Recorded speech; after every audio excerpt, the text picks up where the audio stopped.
3। चांद पर कैसे उतरेगा चंद्रयान 3।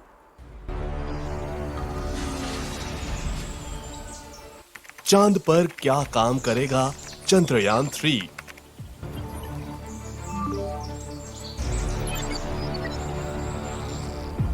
भारत के लिए चांद से क्या लेकर आएगा चंद्रयान 3।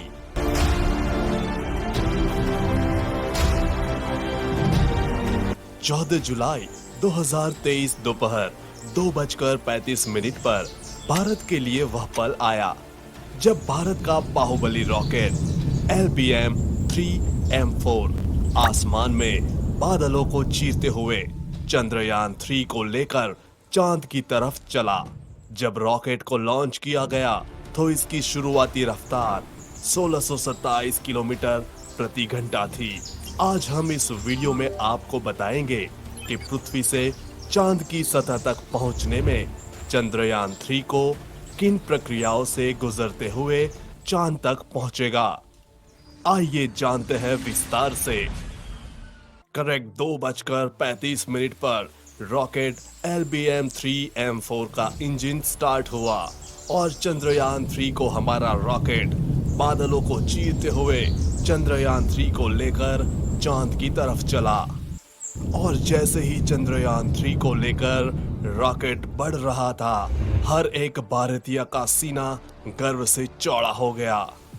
चंद्रयान 3 के साथ ही हमारी चांद की अगली यात्रा शुरू हुई। सबसे पहले दोनों बूस्टर रॉकेट स्टार्ट हुए।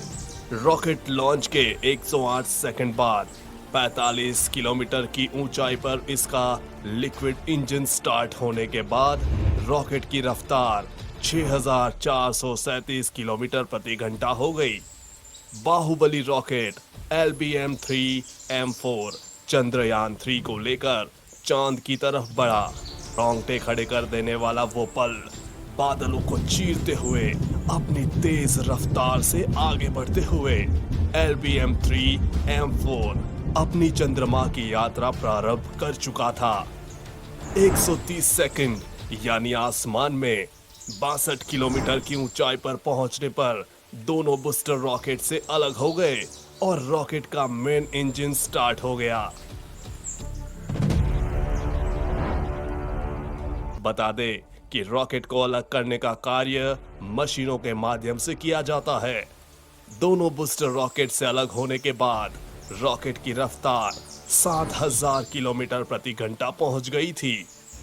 दोनों अलग हुए बूस्टर रॉकेट को इसरो के वैज्ञानिकों ने सॉफ्टवेयर की मदद से समुद्र में गिरा दिया और रॉकेट का मेन इंजन चंद्रयान 3 को लेकर आगे बढ़ता रहा।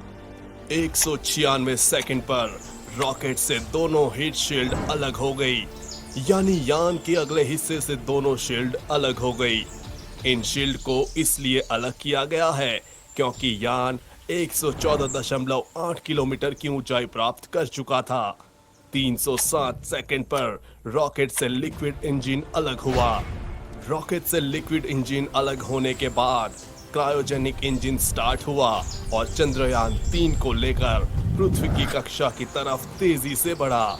क्रायोजेनिक इंजन स्टार्ट होने के बाद रॉकेट की रफ्तार 36,968 किलोमीटर प्रति घंटे हो गई थी और कुछ दूर जाकर क्रायोजेनिक इंजन भी बंद होकर चंद्रयान से अलग हो गया और भारत का चंद्रयान 3 लॉन्चिंग के 16 मिनट बाद पृथ्वी की कक्षा में स्थापित हो गया और धीरे धीरे अपना ऑर्बिट बढ़ाकर अब चांद की कक्षा में प्रवेश करेगा।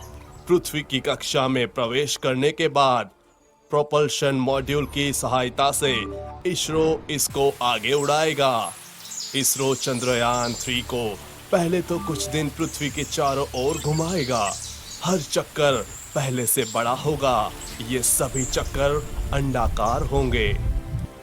अब आपके मन में सवाल होगा कि यह सभी चक्कर अंडाकार क्यों होंगे? तो इसका जवाब है कि अगर इसरो चंद्रयान 3 को गोल चक्कर लगाएगा तो वह एक ही जगह घूमता रहेगा। इसलिए अंतरिक्ष में किसी चीज को दूर या पास भेजने के लिए अंडाकार चक्कर लगाया जाता है। हर चक्कर के पहले चक्कर से थोड़ी दूर पर होगा इस प्रकार इसरो चंद्रयान-3 को धीरे धीरे पृथ्वी से दूर भेजेगा। ऐसे कुछ दिनों बाद चंद्रयान-3 चांद के पास चला जाएगा। चांद तक जाने में इसको 6 दिन का समय लगेगा। जब चंद्रयान-3 चांद की कक्षा में प्रवेश करेगा तो वापस से पृथ्वी वाली प्रक्रिया अपनाई जाएगी। चंद्रयान-3 को अब चांद की कक्षा में घुमाया जाएगा और धीरे धीरे चांद के पास ले जाया जाएगा।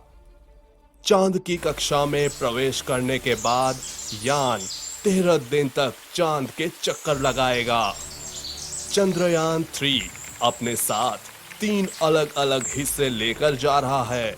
सबसे पहला उड़ाने वाला हिस्सा प्रोपल्शन मॉड्यूल, दूसरा हिस्सा उतारने वाला हिस्सा लैंडर मॉड्यूल और आखिरी तीसरा हिस्सा है घूमने घुमाने और जानकारी जुटाने वाला हिस्सा रोवर और ऑर्बिटर वाला हिस्सा इस बार नहीं भेजा गया है, क्योंकि चंद्रयान-2 का ऑर्बिटर पहले ही चांद के चारों ओर घूम रहा है।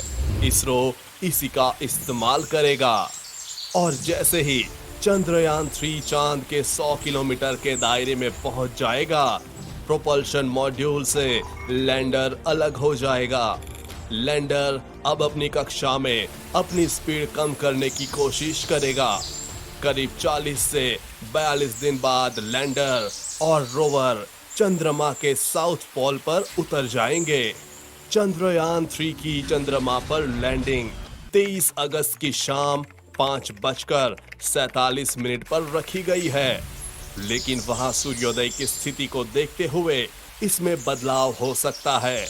अगर सूर्योदय में देरी होती है तो इसरो लैंडिंग का समय बढ़ाकर इसे सितंबर में कर सकता है।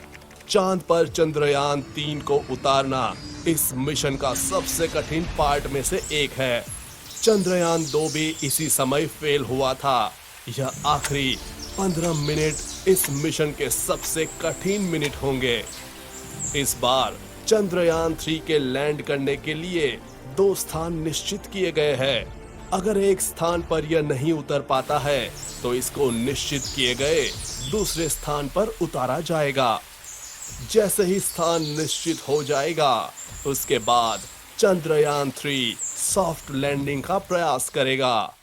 जैसे ही चंद्रयान-3 चांद की सतह पर सॉफ्ट लैंडिंग कर जाएगा, उसके बाद इसरो के वैज्ञानिकों की कमांड पर रोवर लैंडर से बाहर आएगा।